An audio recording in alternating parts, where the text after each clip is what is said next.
Lep pozdrav vsem skupaj. Čas je, da se ponovno družimo v najbolj zanimivi, najdaljši, najbolj poučni in sploh oddaji Vinilni časi.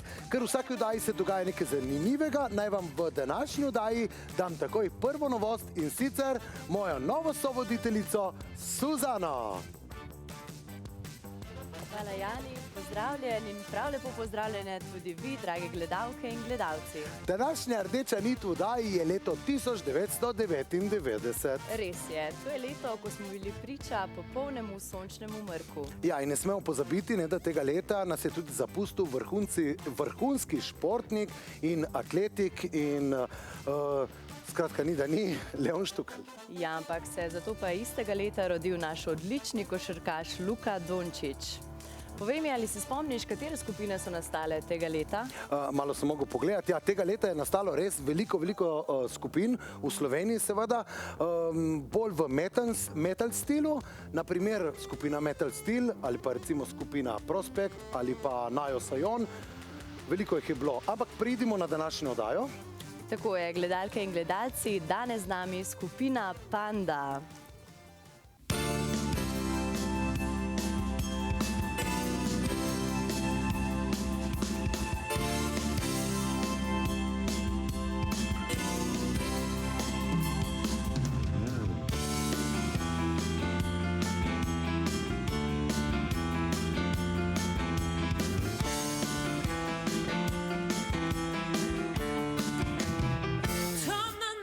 Se spi, vesela misel zbudi, le ena luč gori, srca utrip govori, rada zbudila bi vse, povedala sem na glas, življenje mali obraz, če ga uživati znaš.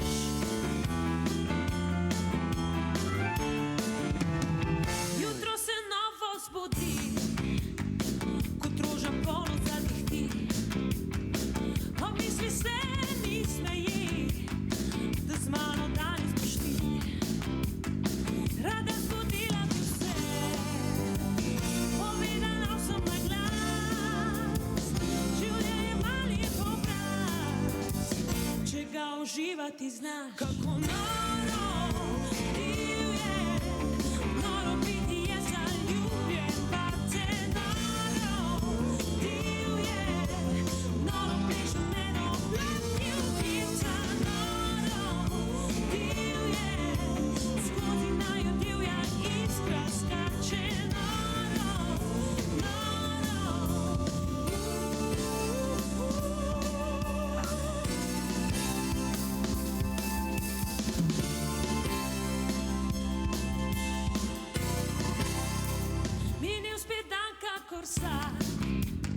Z menoj si šel v korak, doživljal svet in čas in zarumil obraz. Rada obila bi vse, povedala sem na glas, življenje mali obraz, če ga uživati znaš. Kako noro divje, noro biti je zaljubljen.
Panda in Noro. Andrej, stopi bližje, da bomo kakšno več rekli seveda o sami skupini. To je bilo res noro, ne? In danes govorimo seveda o letu 1999 in tudi za skupino Panda in zate seveda kot ustvarjalec, kot lastnik bi že skoraj rekel, ne? Po tolikih letih, ne? Skupine Panda, res, mislim, leto 99 je pa seveda za vas pustilo tudi en velik pečat, ne? Ja, absolutno. Lej, pač mi smo zmeri za to, da bi bili prisotni v nekem okolju, tem glasbenem, seveda šli na določene festivale. In tako smo šli tudi na Melodije Morja in Sonce in tako so se zgodile Sive ceste. Tukaj je ena super anekdota v zvezi s tem, namreč mi nikoli nismo pričakovali nikjer nagrad. Mi nismo tisti band, ki hlepi za temi nagradami in smo se razkropili takoj, ko je bilo vsega konc, na vse konce. Ne. In potem pride gor lepo, zdaj ne vem več, kdo je bil tisti, ki je vodil, je rekel, no in prva nagrada, najboljši skupina Panda Sive ceste. Potem panika. Kje je Panda? Ne? In enostavno se je zgodilo to, da smo se mi nekako potem le natepli skupaj, da smo lahko šli na oder, da smo lahko spet zaigrali in tako naprej. Skratka, ja, zelo anekdotično in za nas na nek način zelo posebno. No? No, ker tudi stil vaš je bil že takrat poseben drugačen, ne? Niste delali tako, kot je v trendu, ne? Takšna glasba, ampak ste imeli nek svoj stil, nek svoj pečat. Ja, veš, to je tako, bilo težje prodreti, ne? Zelo težje, s tem pa, da v bistvu mi nikoli nismo iskali, bom rekel, popularnosti ali pa nismo iskali, da bi ugajali na vsak način. Mi smo tipični umetniki, a ne, in delamo to, kar... Niste obrtniki, praviš, ne? Ne, nismo obrtniki. Skratka, ne gremo po unih vzorcih, ki v nekem določenem trenutku so ta pravi. Zdaj ne bom rekel, da nam je to vedno najbolj na roko šlo, zato ker včasih so nas tudi kar spregledali. Veliko naših skladb mogoče ni najdel tistega mesta, ki bi ga lahko, ampak recimo Sive ceste so se pa zgodile tako, kot je treba. Zgodilo se je recimo tako tudi z skladbo Daleč stran, pa Nepremagljivi 10 let prej, ampak ja, ne, bom rekel zveze ali pa karkoli se je postavilo tako, kot se mora. No, ker 86. leta, če gremo še bolj nazaj, ste seveda na pop delavnici se tudi zelo dobro odrezali, ne? Ja, no to je pa ena posebna zgodba, a ne, takrat smo bili zelo, bom rekel, kako bi temu rekel, polni neke energije in tako naprej in ta, bom rekel, jazzy style nam je bil zelo blizu. In zelo zanimivo je, ne, takrat iz tistega časa, mogoče tudi anekdota, mi ne bi dobili te prve nagrade, če se za nas ne bi potegnil legendarni Urban Koder. In on je takrat videl, bom rekel, v tem je rekel, lejte, to je pa nekaj novega, to je pa drugačnega in je v bistvu na nek način tiste struje, ki so vedno bile v slovenski glasbi, nažalost so se nekateri vedno delili neke nagrade, tokrat smo pa mi tisti, ki smo zmagali. In vam je uspelo, ne? In nam je uspelo in smo s tem tudi v bistvu postavili temelje Pandi. No, pa zdaj, če že omenjamo pop delavnice, meniš, da veliko glasbenikov, ko je uspelo na pop delavnici, se jim je začela ta glasbena kariera recimo zelo povečati? Jaz bi rekel tako, če ne bi bilo pop delavnice, ne bi danes, bom rekel, mogoče bilo celo Vlada Kreslina, mogoče ne bi bilo še recimo avtomobilov in podobnih, tudi nas ne bi mogoče bilo. Mi smo v bistvu takrat na ta način pokazali, kam sodimo v tej celotni sceni. Ta, kako bi rekel, nek diapazon, bom rekel, neka mavrica, vse, kaj se je v tistem času ustvarjalo, je bilo tam vidno. In to ni bila popevka, ampak to so bile druge struje, to so bile une, ki so, bom rekel, presegle takrat nekdanjo popevko. No? In mogoče se je to pol malo zgubilo, vse meni, bom rekel, te eme, pa to so vse super zadeve, a ne? To so nekako v trendu, gre v tem času, ampak kako bi rekel, nekako ne vem, kako se danes, bom rekel, skupine... No, gledava primerjavo, ne, kako je bil včasih in kako je danes. Ja, jaz ne bom rekel, da jamram za starimi časi. Ja. Ne smem tega reči. Dovolim, lahko. Ne. Odaje vinilni časi in mirno povej, kako smo se dobro imeli včasih. Jaz mislim, da je tudi družba takrat to kulturo drugače podpirala kot danes. Ti si dobil kot band recimo na televiziji oziroma na radiju fond 3 skladbe na leto, lahko pri nas poslamete, so nas spodbujali. Danes moramo sami poskrbeti za to, da so vas tudi promovirali, ne? Absolutno, danes moramo plačati sami sebi vse, spote moramo poskušati snemati, zdaj, če jih nimaš denarja, pa če nimaš nastopu, kot je zdaj že eno leto. Ja, iz česa pa? Jaz mislim, da ta kultura bo nažalost zdaj tu utrpela en tak velik manko in jaz se bojim, da mogoče komu jemlje to energijo. No, nam jo ne. Mi smo v tem obdobju toliko novih stvari naredili, tako mi čakam. Se to je tako obdobje, da lahko se poglobimo in naredimo še nekaj novega. Jaz malo primerjave delam s tem, nekoč je bil med drugo svetovno vojno kulturni molk, se je rekli. In takrat se ni smelo ustvarjati, oziroma so se zmenili ljudje, da če imamo tukaj Nemce pa Italijane, da bomo tiho. Ampak jaz vem, v tistem obdobju so se pa stvari pripravljale za pol. Zato mogoče to obdobje konec koncev ni tako slabo. A meniš, da bo boom čez kakšno leto? Ja, po moje bi moralo biti tako, kot je po drugi svetovni generacija, ki je bila, se je reče baby boom, so pol kar naenkrat ogromno otrok nastali. Zdaj pa verjetno 2008, da je bil največji baby boom. No, ampak to je recimo neka taka posledica, ne vem česa, ampak v glavnem hoče to povedati, da jaz mislim, da seveda je podhranjenost, ni sredstev, ni denarja in 1/3, ampak ustvarjalnost pa ostaja. In hvala Bogu, kulturniki, umetniki vemo, da nas briga, kaj hočejo režimi, mi hočemo ustvarjati. In to bomo delali dokler. In to je zgodovina pokazala. In jaz tukaj, bom rekel, trdno stojim na tem. Dobro. Kasneje povejo še kaj več. Sedaj pa Suzana, kaj imaš ti pripravljeno? No, sedaj pa je čas, da se poglobimo še malo v tehnološke vode. Z nami je Črt Tavzes iz Centra odličnosti InnoRenew. Pozdravljeni, Črt. Zdravo, živjo. Povejte mi, kaj je vplivalo na spremembo v glasbeni industriji v letu 1999? Ja, leto 1999 je bilo na tem področju zelo zanimivo, ker je takrat program in korporacija Napster popolnoma spremenil način, kako poslušamo glasbo.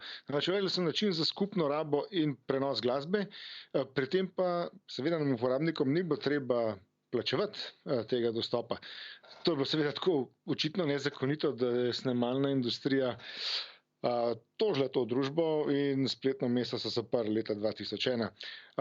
Se pa seveda ta tendenca po zastonj poslušanju glasbe vleče še naprej in danes to počnejo pač z BitTorrenti, tisti, ki to nelegalno počnejo. Zdaj, tega leta so uvedli oziroma razvili tudi tehnologijo Bluetooth, pa kdaj telefoniraš prostoročno, recimo v avtu. To je tehnologija, ki to omogoča.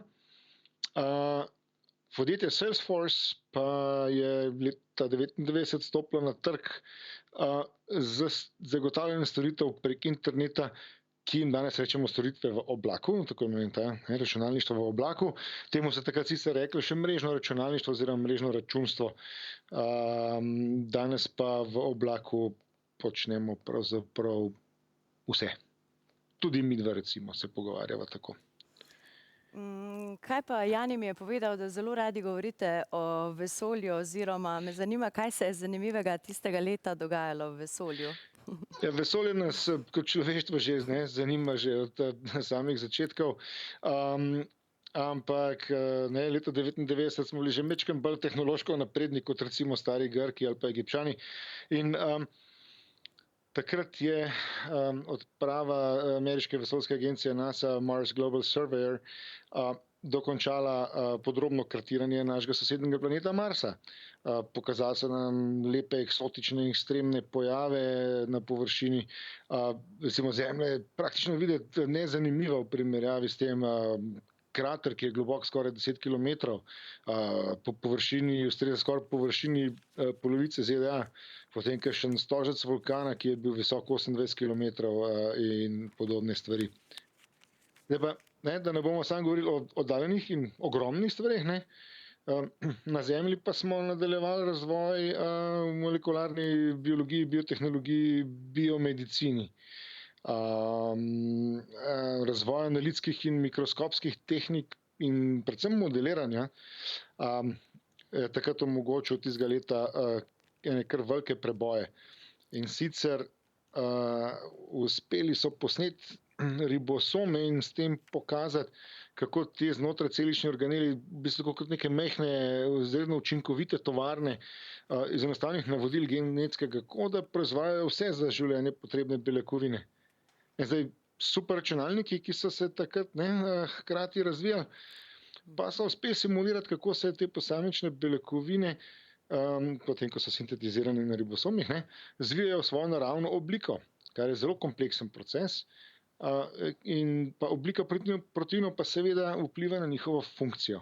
To je recimo dan današnji še zelo pomembno, da lahko iz genskega zapisa predvidimo in izračunamo obliko nekega proteina, recimo pri razvoju cepiv, kar je dan današnji tako zelo moderno, lahko predvidimo iz genskega zapisa virusa, kakšni bo pač njegovi proteini in kako se bo naš imunski odziv na njih naredil. Zdaj pa, da zaključimo s to biologijo. Tistega leta so na Univerzi Cornell razvili prvi molekularni motor. Za vzor so vzeli migetalke pri bakterijah in pa njihov srednji encim, ki je zadolžen za pretvorbe energije, ki encimom rečemo ATPaze. Pa da ne bomo samo na naravoslovni tehnologiji, jaz verjamem, da in tebe in gledalce zanima tudi še kaj iz varstva kulturne dediščine. Tega leta so po 22 letih končno po restauriranju na ogled postavili Da Vincijevo Zadnjo večerjo. Ne samo, da so sanirali to umetniško delo, ampak so celostno klimatsko stabilizirali celotno jedilnico samostana Santa Maria delle Grazie v Milanu, kjer pač je ta stenska poslikana. Zdaj obiskovalci morajo stopati skozi zapore za čiščenje in klimatizacijo. Dobro, Črt. Jaz bi vas tukaj sedaj prekinila in se vam zahvalila za vse izčrpne odgovore in vidimo se kmalu prihodnji teden. Hvala vam. Lep pozdrav. Na odru pa zopet skupina Panda in pesem Pozabi.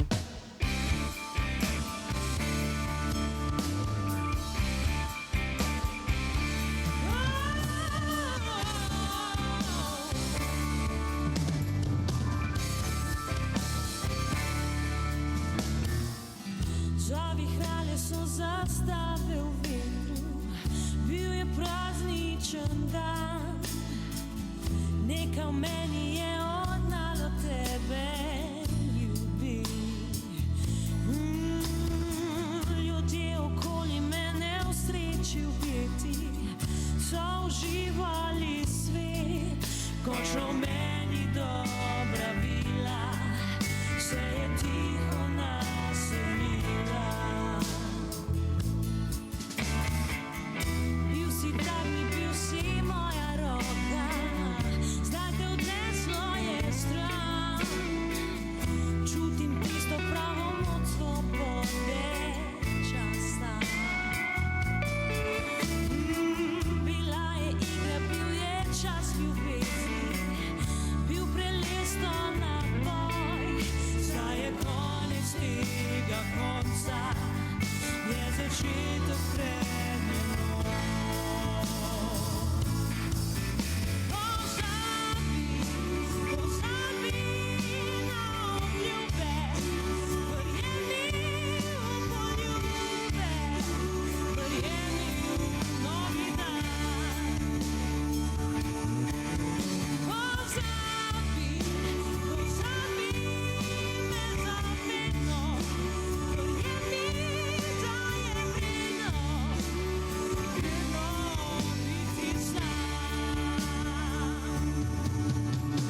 Ostanite z nami, takoj po kratkem predahu bomo namreč izvedeli več o filmski sceni iz leta 1999. Poklepetali bomo tudi z Mikijem Šarcem in izvedeli več o uspehih skupine Foxy Teens.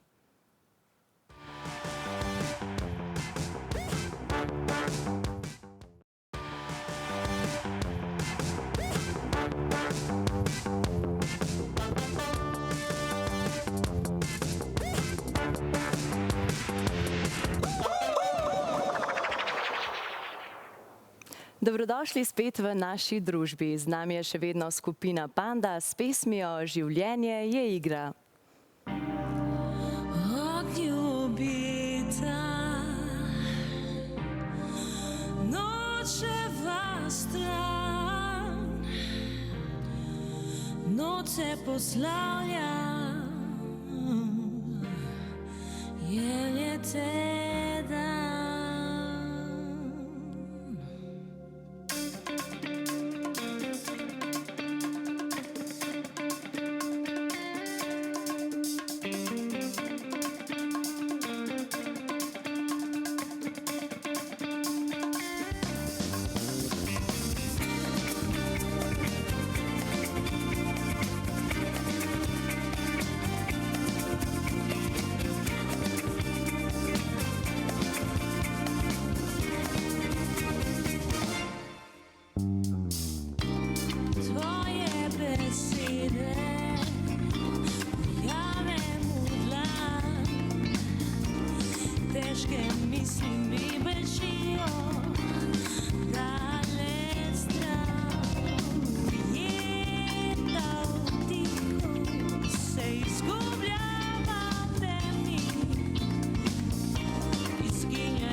Brez pravih je pravil, in ko se sreča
Panda in življenje je igra. Andrej, govorila sva prej o velikih stvareh, ki so se dogajale v letu 1999, ne? In prej in kasneje. Seveda ne smemo pa pozabiti, ker je meni zelo ostal v spominu, vaš videospot, ki ste ga snemali za pesem Sive ceste. Ja, Tisti Mercedes mi je ostal v spominu najbolj. Ne? No, legendarni, bom rekel, legendarni avtomobili so vedno bili neka posebnost, bom rekel, odraz nekega časa. No, ta videospot je v bistvu nagrada bila in moram reči, da mi je bil sam koncept zelo všeč, ker mi smo se v bistvu nekako po sivih cestah skozi legendarna slovenska mesta, ki imajo to dušo, ki imajo to jedro svoje, smo se sprehodili, pač od Ptuja, Ljubljane in tako naprej. Ampak ni bilo samo mesto, ne? V Ljubljani ste imeli mažoretke, ne? V Ljubljani smo imeli tudi mažoretke, ne? Tako da... Tudi kultura je bila zraven omenjena, ne? Absolutno. Kaj lahko vse vidiš na cesti, ne? To je res, ne, sicer nažalost mažoretk ne vidimo vsak dan, ne. Dobro, je res. Kadar jih pa vidimo, seveda je pa to nekaj navdušujočega, tako da, ja, meni se zdi, da takrat smo v bistvu s tem spotom nekako nekaj naredili tudi zato, da pokažemo Sloveniji, da je Slovenija lepa, da ima neko, bom rekel, veliko bogatstvo, ki ga včasih pozabljamo. Čeprav moram reči, da v zadnjih letih, ko se turizem res razvija v pravo smer, so se ta mesta prebudila in če je bil tukaj delček narejen k temu, da smo jih spodbudili tudi s tem spotom, sem strašno vesel. Kako je bilo pa recimo snemati takrat, ker glede na to, da imate kar nekaj videospotov, takrat snemati ali pa recimo danes? No, razlike so seveda v kamerah, kakršne obstajajo, bom rekel, steadicami so že obstajali in tako naprej, tako da s temi stvarmi ni bilo problemov, je pa seveda danes bistveno lažje. Konec koncev lahko že z enim kvalitetnim telefonom celo nekaj narediš in to lahko narediš v, ne vem, lažje je, absolutno. No, ko ste recimo snemali pesem Sive ceste v studiu, ne, si imel občutek, da bo nekaj z tega, ali... Ne, jaz nisem imel nobenega problema, ali bo stvar uspela ali ne. Mislim, da se bo tako prijela med ljudmi, ne govorimo zdaj o samem nastopu, da ste zmagali na Melodiji. Glede pesmi pa moram iskreno priznati, da nisem imel niti najmanjšega občutka, ker nekaj moramo povedati, da ljudje, ki ustvarjamo, nimamo pojma, kako bodo ljudje odreagirali. Jaz, ki sicer delam v marketingu, jaz določene rešitve testiram prej. Ampak to je drugo. Če bi zdaj šli mi vse naše pesmi testirati med ljudi, bi hitro videli, kje se bojo prijeli ali ne. Tega pač ne počnemo, zato ker kot umetniki ne razmišljamo prvo o komercialni uspehu, ampak najprej v tem, ali smo mi zadovoljili svoje, bom rekel, te izraznosti, ki jih hočemo imeti. Ampak ja, niti slučajno si nismo predstavljali, zato se ne bi tako razkropili mi, pa zgubili tam po auditoriju takrat in bi se nas komi najdel. No, zdaj pa, če recimo se malo osredotočiva na ta zadnjo pevko, ker jaz tako pravim, v tretje gre rado, Nina je pa šla v ta šesto. Povej mi nekaj več, preden bomo njo pustili do besede. Jaz bom tako rekel, mi smo imeli res kar, bom rekel, tako dost težko obdobje tam, med letom 2010 pa 2015. V bistvu v tistem času smo dve pevki na nek način, pa nismo jih zamenjali, pa stvari so se zgodile, da nismo bili več za skupaj. Mi smo medtem tudi eno audicijo, na tej audiciji je bila takrat tudi Nina, sem bila izbrana, ampak meni je Nina že padla takrat zelo v oči. V oči mi je padla iz raznih vidikov, od tega, kako dobro poje, potem kakšen karakter je, koliko je odprta za sugestije in tako naprej. In ko smo na nek način se razšli z Saro takrat, sem jo takoj poklical. In moram reči, da če smo se s kom res dobro ujeli, smo se z Nino dobro ujeli. In jaz vidim v njej vsako leto, ali pa na vsaki vaji nekaj doda. In to je pevka, ki tudi, ko Pande ne bo več, bo lahko še zelo veliko dala tej slovenski kulturi na področju petja in jaz se tega zelo veselim. Bo lahko naprej ustvarjala, ne? Definitivno. Kaj pa recimo starostna razlika, recimo, ne? Zdaj, če govorimo o vinilu in o ključu, kako bi rekli zdaj med vami recimo, ne? Ker Nina je le najmlajša v skupini. Zdaj, to je v bistvu zelo zanimiva stvar. Ne? Mi itak vemo, da smo, kako bi rekel, dinozavri, a ne? Pa dajmo ta izraz mi je všeč, ne? Ker dinozavri so super zadeva. Se vračajo dinozavri. Ja, itak, ne. Genetski inženiri bojo že zvalili. Ampak je zanimivo, da ne glede na to, koliko smo mi kdaj bili že stari, ko so prišle mlade pevke, so se izredno dobro, bom rekel, z nami skonektale in začele delati. Nina pa sploh, ona sploh ne vidi tem nobenega problema, prav, vi ste fantastični, vi ste super, vi, ne vem... Stari mačke. Pri vas ni videti starosti, je rekla. To je meni, bom rekel... Izkušeni mački. Ja, izkušeni pa smo, to je pa definitivno. Da bo dobila čim več izkušenj, seveda, tudi tukaj, ne? Ona je dobila od nas v bistvu toliko verjetno, ker bo težko dobila od koga drugega.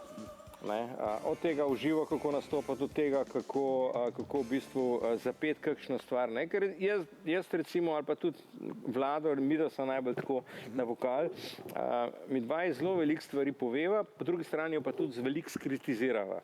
Da sem, hvala Bogu, Nina jemlje kritiko kot, bom rekel, stopinjo, kako biti boljši. Ne pa, da me spet napada pa tako naprej. Tako da, kar se tega tiče, se mi zdi, da v bistvu pri Nini jaz nimam nobene težave. Jaz samo si želim še več od njej. Še več. Nenasiten. Ne, to je bilo malo za šalo. Dobro, to je, pa ne, kar se tiče, bom rekel... Gremo reči, da je hočeš dobro in bi rad, da je še boljša. Absolutno, absolutno. Ker s tem, če bo ona še boljša, bo tudi Panda še boljša. Tako. Mi zdaj ostaneva tukaj, mi gremo pa naprej. Suzana nekaj ima zapovedati tudi seveda na filmskem področju v letu 1999. Vprašanje, katero leto velja za najboljše v filmski industriji, bi med filmofili zagotovo sprožilo vroče debate. A težko bi kdorkoli oporekal, da v zgodovini filma izstopa prav leto 1999. Filmi, ki so nastali v tem obdobju, še danes predstavljajo prelomnico za filmsko industrijo. Pa si kar poglejmo nekatere izmed njih. Paul Thomas Anderson je po prelomnem uspehu filma Vroče noči nadaljeval veliko bolj ambiciozno in drzno.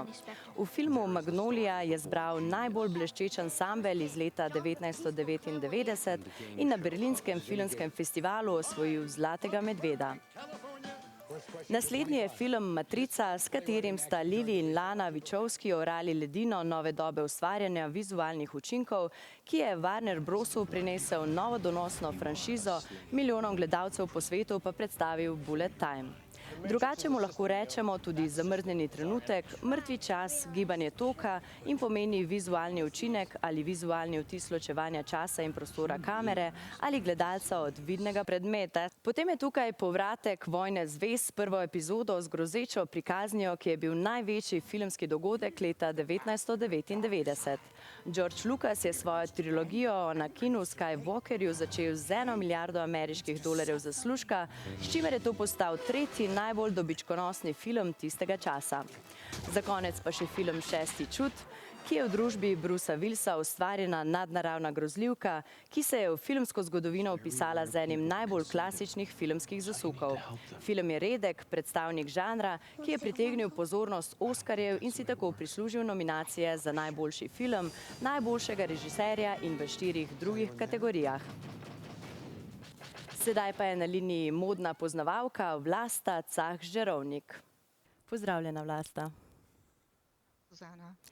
Ko govorimo o temi zgodovine oblačenja, se pri nas običajno osvetljujejo zanimivosti sveta mode. No, Slovenija je majhna, kljub temu se je ob koncu prejšnjega stoletja veliko dogajalo tudi na domačih tleh. Razni modni sejmi, modne revije. Povej mi, kaj ti je ostalo najbolj v spominu iz leta 1999? Ja, res je. To so bila plodna leta za slovensko tekstilno industrijo, čeprav se je pa že nekje nakazovala prihajajoča pogubna kriza prihodnjih let, ko je večina največjih modnih gigantov, od Mure, Laboda, Industrije Ust, Vrhnika, Almire in še imen bi lahko naštevala, ki so nam bila vsem v ponos, je šlo nažalost v stečaj. Vendar leto 1999 je bilo še optimistično, med drugim je bilo recimo ustanovljeno Društvo modnih oblikovalcev in milijonov dolarjev Slovenije, ki je tega leta recimo na tradicionalnem mednarodnem sejmu mode, Moda Fashion, na Ljubljanskem razstavišču podelil nagrado Ljubljanskega zmaja. To je torej eni izmed kolekcij Mure, to je bilo eno tako najbolj prestižno priznanje v tistem času. In zelo odmeven bil tudi Modni bazar, tudi tradicionalna, največja modna revija domače in tuje mode pri nas, ki je vselej do zadnjega kotička napolnil tudi veliko dvorano Cankarjevega doma, imenoval oziroma smo ga klicali tudi Rokov bazar, ker je bil idejni vodja in oče tega bazarja Rok Lasan. Leta 1999 je bila na tem bazarju med trendi prikazanimi poleg pletenin tudi prava eksplozija džinsa v vseh mogočih variacijah. In tudi leta 1999 je v tem modnem segmentu se porušil takrat veljavno pravilo oziroma tabu glede namembnosti tkanin, konkretno džinsa, torej ni se uporabljal džins le za športna in delovna ležerna oblačila, ampak je Jean-Paul Gaultier ustvaril eno večerno toaleto iz džinsa, pravkar smo jo videli. Doslej je bila ta tema rezervirana, kot rečeno, le za ta poslovna oblačila oziroma športna oblačila. Ta dolga obleka pa je bila narejena iz džinsa in celo reciklaža je to bila iz starih kavbojk. Torej, Jean-Paul Gaultier je veljal za enfant terrible francoske mode. Ta poredni deček se je poigral s perjem na večerni dolgi obleki in ne samo to, da je v svetu ta trend ene kretnice premaknil, ampak je tudi sprožilo na slovenskem modnem prizorišču to en tako džinsomanijo v večerni izvedbi. No, to je ta obleka, ja, ki je bila narejena iz kavbojk in okrašena s perjem in potem se je začelo na džins bleščice nizati razne dodatke bleščeče. Tako da je džins postal tudi v funkciji glamurja. Dobro. Na sejem mode in na modni bazar so pogosto bili povabljeni tudi znani ljudje iz tujine, ki so dogodkom dali še tisto dodatno težo. Povejte mi, je bil kakšen gost za vas mogoče še dodatno presenečenje? Ja, ko govorimo o letu 1999 in modnem bazarju konkretno, ni bil le zame, ampak za celotno številno občinstvo je bil pravo prvovrstno presenečenje gost, ki ga je povabil tudi Rok Lasan. Iz Italije je prišel in sicer sam maestro Ottavio Missoni iz eminentne modne hiše Missoni. Predstavil se je na tem velikem odru v veliki Cankarjevi dvorani, tudi svojimi oblačili in sicer za pomlad poletje 1999, tukaj pa je že njegova modna revija izven bazarja. Dobro, ampak maestra Missonija si poznala tudi osebno. Povej mi, kakšen vtis je naredil nate, mogoče kdaj ste se nazadnje srečala, ter kateri je bil tisti odgovor, ki se ti je nekako najbolj vtisnil v spomin? Kar precej bilo, oziroma osebno sem ga poznala službeno, to moram popraviti.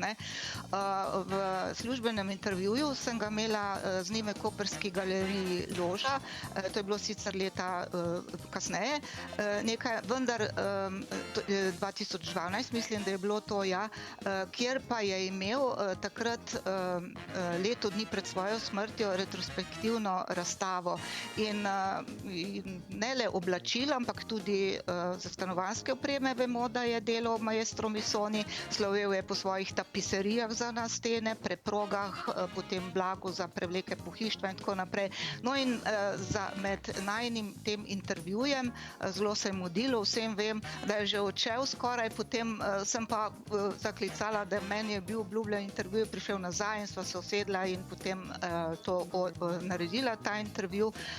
Torej, povedal je marsikaj zanimivega tega, on je bil sicer Dalmatinec, ne, rodil se je v Dalmaciji in tam, ko sva delala ta intervju, je povedal, da nikoli ni naredil šol, zanimivo, ne, za dizajn, ampak je delal vse po svojem navdihu in okusu in to je bilo tudi njegov plus, ne, da ni bil šolan, ker ni bil tudi potem vpet v neke kalupe in pravila in jih je nezavedno potem kršil. In ker si je veliko več dovolil, je potem ustvaril nekaj edinstvenega, torej te pletenine, ki ga ni skoraj človeka, ki jih ne bi poznal, te črte v različnih formacijah, pravkar smo videli te izseke iz te modne revije za pomlad, poletje, potem pa te tapiserije, bi morala biti tudi ta slika v ozadju teh njegovih tapiserij, ki jih je povzemal po njemu ljubi pokrajini Dalmacije oziroma teh mediteranskih motivih od narave, morja, sonca, cvetočih dreves in on je trdil, da dejansko nikakor ni potrebno, da paziš na modne kombinatoriko, ker tudi narava ne pazi, kako kombinira barve, ne? In te črte so bile zelo atraktivne, recimo v različnih formacijah so se peljale na teh vzorcih črte, potem ko so se združile, so se obrnile in šle v drugo smer, no, in to je bil tipični motiv. Drugače pa so, ko smo pogledali, zdaj so bile pa te čipke, mreže pletene, prečiščene dolge linije, ravne in celo kopalke smo videli, ja, da so se pletene kopalke so bile to leto aktualne, bi rekla, da bolj za parodiranje po plaži, kot pa za plavanje. Dobro, gospa Vlasta, jaz se ti izredno zahvaljujem, da si vzela čas in se vidimo zopet naslednji teden. Hvala, lep pozdrav, čau. Lep pozdrav. No, z nami pa že skupina Panda s pesmijo Mavrica.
Gledalke in gledalci, ostanite z nami, takoj po kratkem predahu bomo seveda tudi pogledali, če res Nina Bauman je vredna, da poje v tej skupini, bomo naredili en kratek test in seveda pridružila se nam bo tudi Petra Ambrož. Tako da ostanite z nami.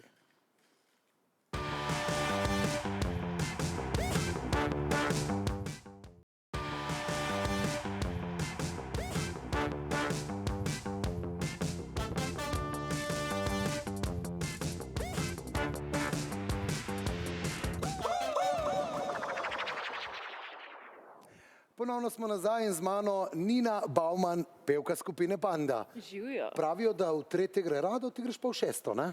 Tako je, jaz grem pa v šesto.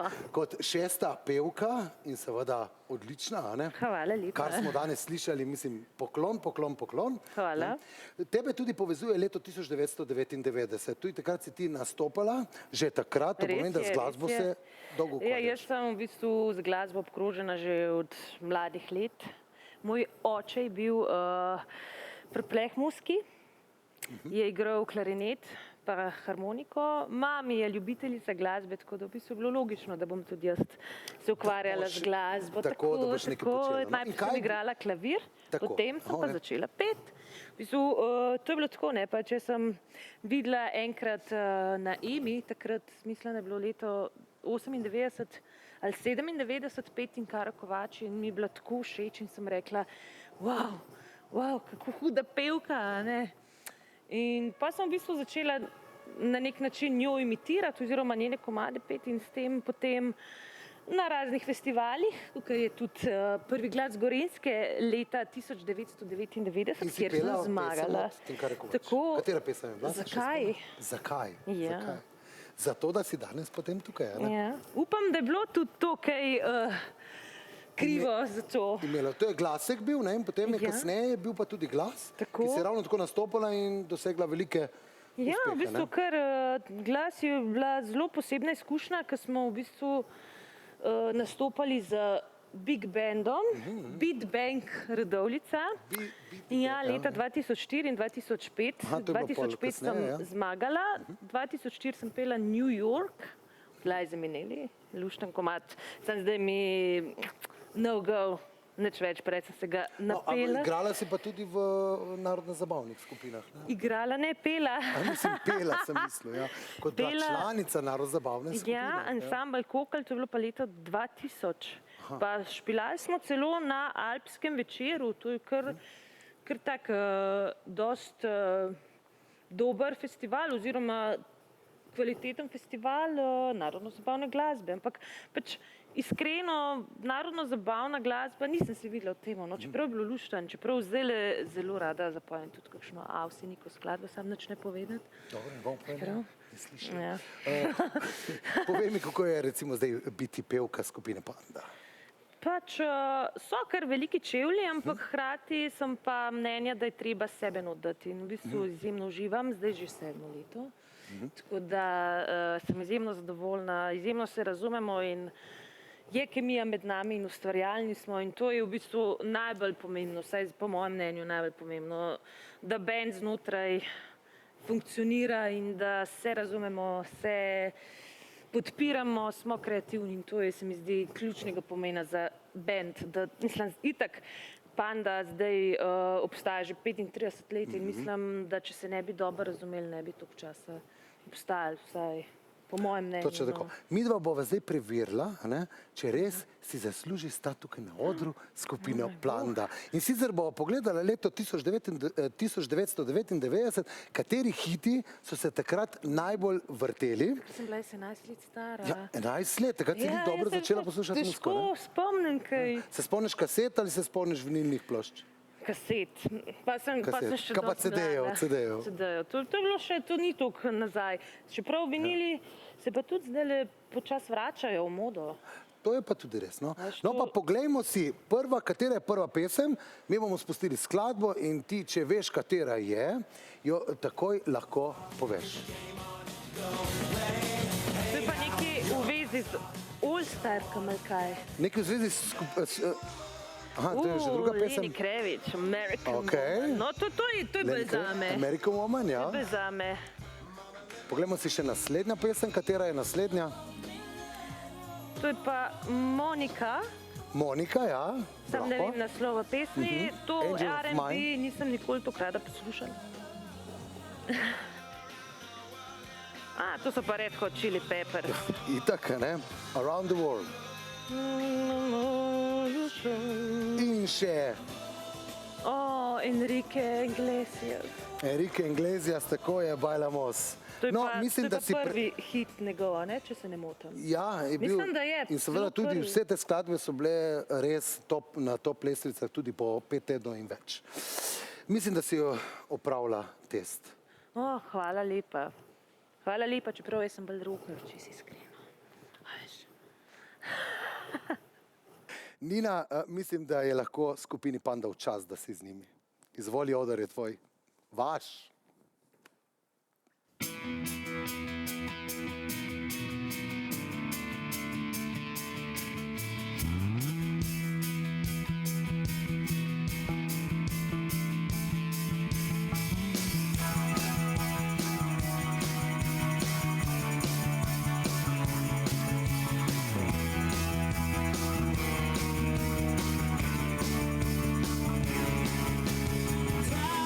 Tvoj korak je razvita cesta, vsa resnica nam pove. To, kar imaš, to je v tebi skrito, to je morda tvoj pravi jaz. Daj, poglej si v oči, reci si, v meni oganki. Ena noga, en korak, širne svetu stane vida. V eni sreči, ena svet. Ena misel, prava stvar, te neskončno navdihuje, ker to si ti, ti moj glas.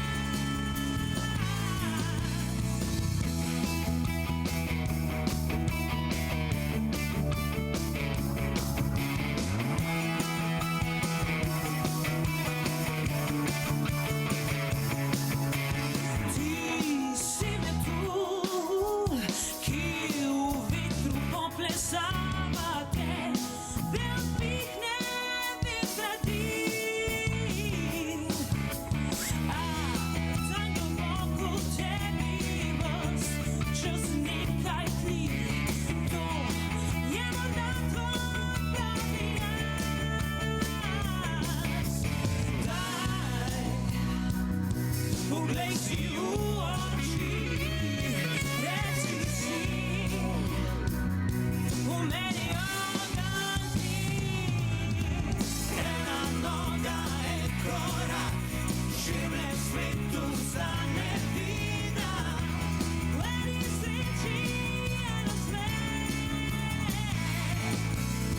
Ena misel, prava stvar, te neskončno navdihuje, ker to si ti,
Tokrat se nam bo pridružila v studio Petra Ambrož. Petra, pozdravljena.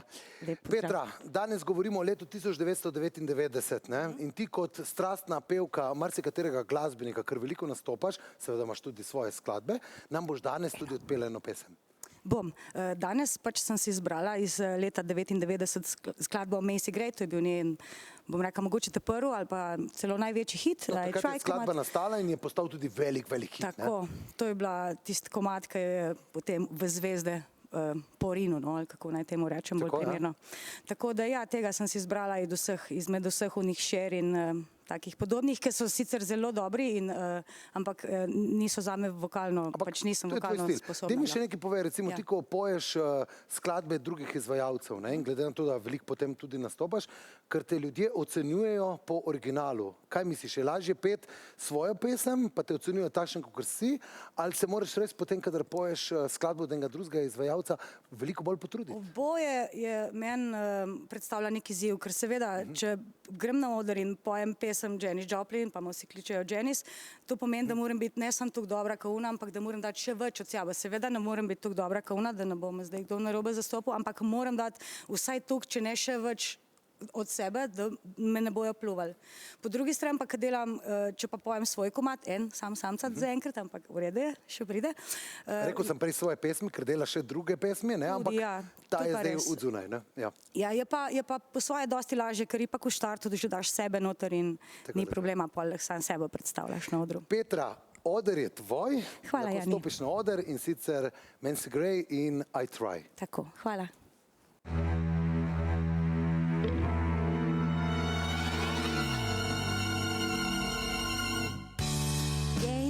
Changes and fears. When will they ever go? When will they stop?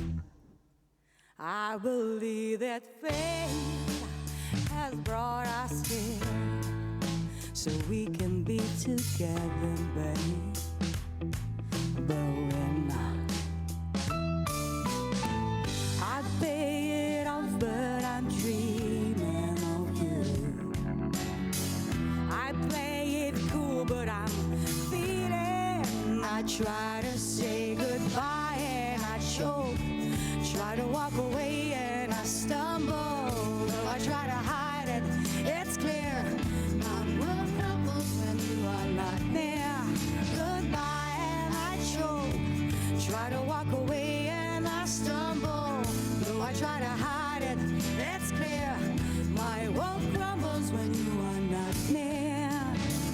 I may appear to be free, but I'm just a prisoner of your love. Though I may be fine and smile when you leave, but that smile is just a fake, just a fake.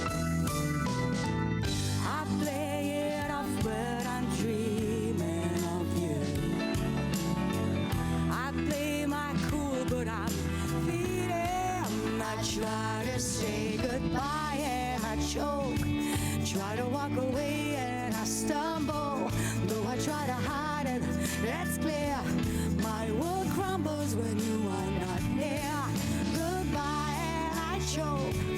Try to walk away and I stumble. Though I try to hide it, it's clear.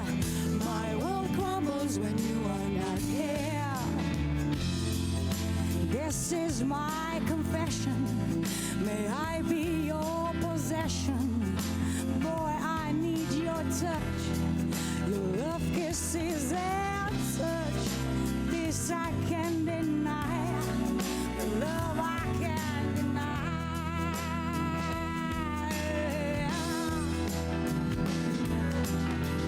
I play it off, but I'm dreaming of you. I play my cool, but I'm feeling. I try to say goodbye and I choke. Try to walk away and I stumble. Though I try to hide it, it's clear. My world crumbles when you are not near. Goodbye and I choke. Try to walk away and I stumble. Though I try to hide it,